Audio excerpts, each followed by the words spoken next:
Hello everyone, welcome to IG Commerce classes once again. So here we are with our next topic for the syllabus of account assistant, that is Panchayati Raj Act 1989. As the name suggests, आप जानते हैं पंचायती राज it is something related to the panchayat for the rural developments. तो जैसे हमने 73rd amendment में पढ़ा था, that was also for the rural development था. तो पंचायती राज एक्ट 1989 में भी रूरल डेवलपमेंट के बारे में ही बात की जाएंगी. मेनली फोकसेस विल होगा पंचायती राज में, मतलब कि उनकी वहाँ पे इलेक्शंस किस टाइप की होंगी, वहाँ के जो अथॉरिटीज पावर्स वगैरह एंड ऑल, इन सब के बारे में बताया जाएगा कि उनको कैसे डिसेंट्रलाइज किया गया है. So as you know your exam is MCQ based, तो हम थ्रेटिकल की तरफ बिल्कुल नहीं जाएंगे. हम सीधे सीधे पॉइंट्स पढ़ेंगे जो MCQs बन सकते हैं, और आगे वीडियो जो हम करेंगे उसमें भी MCQs जिस टाइप के मैं डालूंगी उन सब के बारे में डिस्कस करेंगे. और एग्ज़ाम में जैसे आएंगे डायरेक्टली हम वैसे पॉइंट्स पे पढ़ेंगे, क्योंकि हमें थ्रेटिकल पढ़ने का there is no fun. Okay, चलो आगे चलते हैं. सबसे पहले हमारे पास फर्स्ट स्लाइड है. पंचायती राज एक्ट 1989 में ये जो 3 चीज़ें हैं ये आपको याद रखनी है. That is how many chapters. ये इन चैप्टर्स के पार्ट्स हम आगे वीडियो में पढ़ेंगे, क्योंकि 14 के 14 हमें पता होने चाहिए. देन सेक्शंस कितनी है? 83. Chapters 14, sections 83, and schedules we have 6. याद रखिए, सेक्शंस एंड शेड्यूल, सेक्शंस जो है वो 83, शेड्यूल 6 एंड चैप्टर्स 14. ये मोस्ट इंपॉर्टेंट आपको याद रखने हैं. ये आ सकते हैं डेफिनेटली, तीनों में से एक आ सकता है.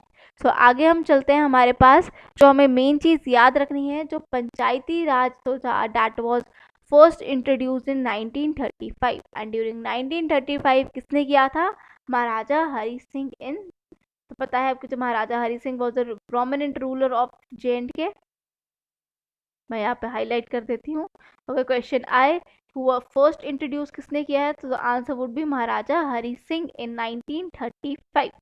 इन 1936 उस टाइम पे जब ये पंचायती राज इंट्रोड्यूस हुआ था, तो उस टाइम पे एक डिपार्टमेंट बनाया गया था, that was known as panchayat rural development.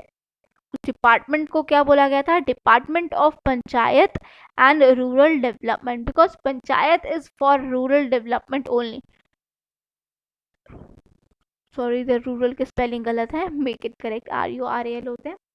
सो उस टाइम पे जब महाराजा हरि सिंह ने इंट्रोड्यूस किया फर्स्ट टाइम पे पंचायती राज, तो 1936 में आपको डिपार्टमेंट का नाम पता होना चाहिए. अब इसमें जो फर्दर हमारे पास 14 पार्ट्स आते हैं हम वो पढ़ेंगे. अब आप इन 14 पार्ट्स को आपको कैसे याद रखना है, आप देखिए. सबसे पहले हमारे पास आएगी हल्का पंचायत. पार्ट 1 में सबसे पहले, सॉरी, हमारे पास आएगा टाइटल. फिर उसके बाद हमारे पास है हल्का पंचायत. हल्का पंचायत आप याद रखिए, पार्ट 2 में है हल्का पंचायत. फिर उसी के बाद हम आगे बताऊंगी कि what exactly Halqa Panchayat is, don't get worried. So अब आगे जो उसके 3 पार्ट्स आएंगे उसमें उसी के बारे में बताया जाएगा. जैसे कि हमारे पास अगर पार्ट 2 में हल्का पंचायत आ गया है, तो part 3, 4 and 5 would be related to Halqa panchayat only. उसके powers, functions, property means property and finance किस में हो सकता है, एंड कंडक्ट ऑफ बिजनेस.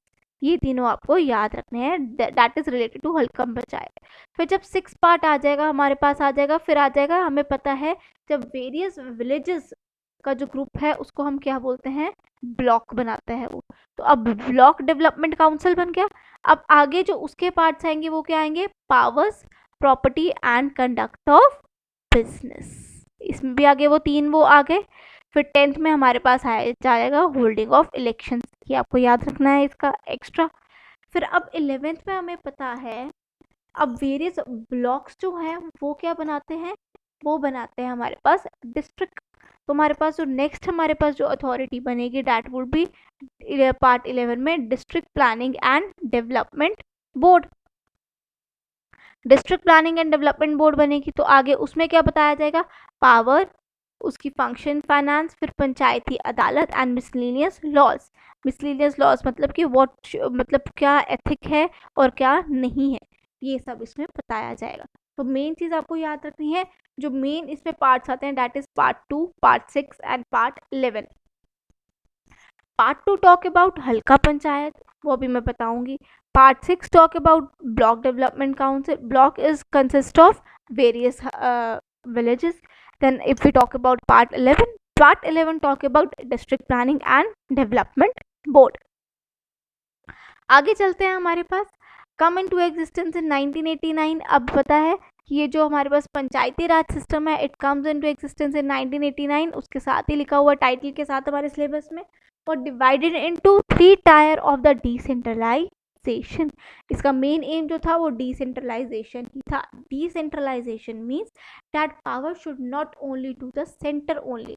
आगे उसको जो आगे डिसीजन लेने की पावर है आगे डिसेंट्रलाइज की जानी चाहिए. तो मैंने बताया कि वो डिसेंट्रलाइज किस पार्ट में होगी, हल्का panchayat, block development and district planning, जो हमने पार्ट्स में भी मेन पार्ट्स आपको बताए. यहाँ पे मैं हाईलाइट कर देती हूँ. वी हैव हल्का panchayat, block development council for block and district planning development board for district board. ये 3 टायर सिस्टम इसमें आया था. ठीक है, अब आगे हम चलते हैं. सबसे पहले हम पढ़ेंगे हल्का पंचायत. मैंने आपको बताया था कि हल्का पंचायत क्या होता है, हम आगे पढ़ेंगे. तो हम पढ़ते हैं हल्का पंचायत क्या होता है. That consist of sarpanch and all punches. क्या होता है हल्का पंचायत में, सरपंच होगा एक और पंचेस होंगे. पंच जो होंगे वो क्या होंगे, सरपंच के नीचे होंगे. तो अब यहाँ पे हम पढ़ते हैं अब हल्का. अब एक चीज और आती है हल्का मजलिस. हल्का मजलिस क्या होते हैं, वहाँ के जो भी लोग हैं that who are eligible to cast vote are called Halqa Majlis. Pointer ले लूँ या. सबसे पहले हल्का हो गया, हल्का पंचायत हो गया सरपंच एंड पंचेस जो करता है कंसिस्ट. एंड हल्का मजलिस क्या हो जाएगा, who can elect panch and panchayat. वो डायरेक्टली इलेक्ट किए जाते हैं बाय हल्का मजलिस. कौन, सरपंच एंड पंचेस. और एक और चीज़ जो एमसीक्यू के हिसाब से इम्पॉर्टेंट है जो आपको याद रखनी है वो ये है कि every Halqa panchayat consist of panch not less than 7 and more than 11 including sarpanch. ना ही वो क्या हर एक हल्का पंचायत जो है ना उसमें 7 से कम होने चाहिए और ना 11 से ज़्यादा होने चाहिए. I am highlighting it air. ना ही 7 से कम और ना ही 11 से ज़्यादा इंक्लूडिंग सरपंच. ओके, ये आपको याद रखना है. And naib sarpanch is nominated by all punches. नायब सरपंच जो है नॉमिनेटेड बाय ऑल पंचेस. और एक चीज़ जो आपको याद रखनी है, in the absence of sarpanch, अगर सरपंच कभी एब्सेंट हो जाता है सो जो नायब सरपंच होगा ही हैज़ एन अथॉरिटी कि वहाँ पे वो डिसीजन ले सकता है in the absence of sarpanch who is nominated by all the panches. Okay, hope this is clear to you. Halqa panchayat. Now next we have village level workers secretary of हल्का पंचायत. अब क्या है, सरपंच, नायब sarpanch and punches should hold the office for the period of 5 years. अब इसमें जो अगला हमारे पास एमसीक्यू बनता है दैट इज कि सरपंच और नायब सरपंच पंचेस जो हैं वो कितनी देर का उनका टाइम पीरियड होना चाहिए, दैट वाज 5 years. ये आपको याद रखना है. The Halqa panchayat shall hold its meeting at least once in a month. और उनकी एक मंथ में एटलीस्ट एक मीटिंग होनी चाहिए. आप याद रखिए हल्का पंचायत आपको क्लियर हो गया होगा. Halqa panchayat consist of sarpanches, panches and naib sarpanch that is nominated by panches itself. इनका time period is 5 year and meeting should be once in a month. Hope this is clear to you. Moving to the next we have block development council. अब block development council में क्या होता है, तो अब हमने हल्का पंचायत के बारे में पढ़ लिया, दैट वाज फर्स्ट टायर. अब सेकंड टायर में हमारे पास है block development council. Block development council में क्या होगा, अब ऑल ब्लॉक डेवलपमेंट काउंसिल क्या में कौन कौन होता है, let me take the point. All sarpanches of Halqa Panchayat of a particular block. अब मैं आपको बता दूं, suppose this is a block area. ठीक है, अब इसमें कुछ विलेजेस होते हैं, सपोज लगा लीजिए 10 विलेजेस हैं. ठीक है, अब हर एक विलेज का जो भी सरपंच होगा that was the member of block development council. not punches, only sarpanches. Okay. Chairman who is elected by her all sarpanches and punches of the block. अब इसमें एक चेयरमैन भी होता है और जो कौन इलेक्ट करता है, sarpanches and panches of the block. Okay, उस ब्लॉक में जितने भी विलेज होंगे उनके sarpanches and panches will elect the chairman. अब बीडीओ आता है, दैट इज एवरीबडी नोज कि BDO is block development officer, act as the secretary of the block development council. जो से वो क्या करेगा, act as the secretary of the block development officer. कौन, बीडीओ, ब्लॉक डेवलपमेंट ऑफिसर. ये आपको याद रखना है, ठीक है. That was about block development council. अब नेक्स्ट हमारे पास आती है, अब वेरियस ब्लॉक्स जो हैं वो क्या बनाते हैं. Suppose this is a district, sorry let me take the point. Suppose this is a district. अब डिस्ट्रिक्ट में वेरियस ब्लॉक्स आते हैं, ठीक है. अब हर एक ब्लॉक का क्या होगा, चेयरमैन. हमने बताया था कि चेयरमैन कैसे कंसिस्ट होता है, तो comprises of chairman of block development council of the district, ठीक है. अब उसके जो चेयरमैन बने थे वो क्या बने, वो क्या होंगे, इसके मेंबर होंगे district planning and development board के. All MPs member of parliament, MLAs member of legislative assembly, MLC member of legislative council representing that area, वो भी इसके मेंबर होंगे district planning and development board के. Chairman of the town area committee at the district, another member. फिर आएगा president of the municipal council, वो भी इसका मेंबर होगा. The chairman of the board shall be nominated by the government from among the members. आपको याद रखना है, जो district planning and development board का चेयरमैन होगा,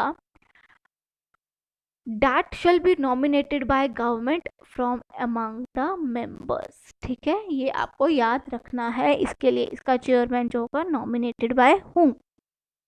Next we have the vice chairman shall be elected by the members of board and.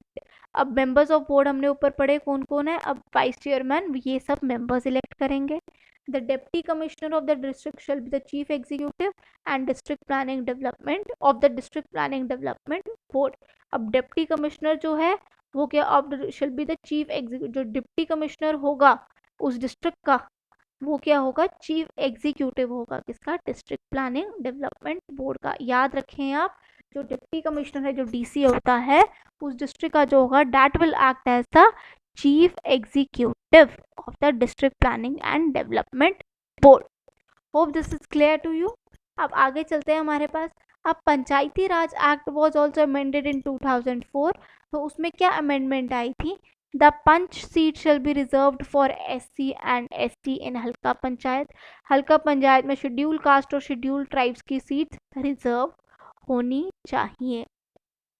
And 1/3 reserve for the women belonging to ST SC, और 1/3 किसकी होनी चाहिए, schedule caste and schedule tribe की. And not less than 1/3 shall be reserve for women. और जो mostly including ST ST तो है ही है वुमेन, और उस वुमेन में से पहले तो एसटी एससी वुमेन के लिए और एसटी एससी वुमेन के लिए है, और 1/3 से कम नहीं होने चाहिए जो टोटल वुमेन्स की हो, जिसमें एसटी एससी इंक्लूड होगा. This was the Panchayati Raj act in 2004. अब आगे क्या है चीज़ हमारे पास, एक जो लास्ट चीज़ हम डिस्कस करेंगे डैट वॉज इसकी अमेंडमेंट एक्ट 2011 में जो हुआ. उसमें क्या आया, that there should be state election commission. Conduct election under this act shall continue to vest in the election authority known as State Election Commission. अब जो इस पूरे इलेक्शन को देखेगा, अथॉरिटी होगी जिसके पास पूरी देखने की उसको समझने की प्रॉपर सब कुछ शेड्यूल के बराबर हो रहा है कि नहीं, तो that would be with the state election commission. और कमीशन में कौन कौन होना चाहिए, commission shell consist of election commissioner who is appointed bye governor. अब इलेक्शन कमिश्नर तो होगा ही उसमें, और जो गवर्नर अपॉइंट करेगा, आपको याद रखना है election commissioner is appointed by whom, by governor and on the recommendation of the committee. और जो गवर्नर को रिकमेंड करेगा उसको एक रिकमेंड एक कमेटी करेगी, और उस कमेटी में कौन कौन से मेंबर्स होंगे वो ये सब है. That is chief minister, senior minister nominated by CM, speaker होना चाहिए उसमें, then minister in charge panchayat and leader of the opposition legislative assembly. ये सब क्या है? These are all are the members of the committee जो रिकमेंड करेंगे governor को for the election commissioner. Hope this is clear to you. आगे हम जो इसकी वीडियो लाएंगे that will be of MCQs of the JNK पंचायती राज। वैसे हमने एक पंचायती राज पे ही एक क्विज भी अपलोड किया है टेलीग्राम चैनल पे, you can go through it also, and if you have any kind of query you can comment in the comment section. Thank you and hope you like the lecture.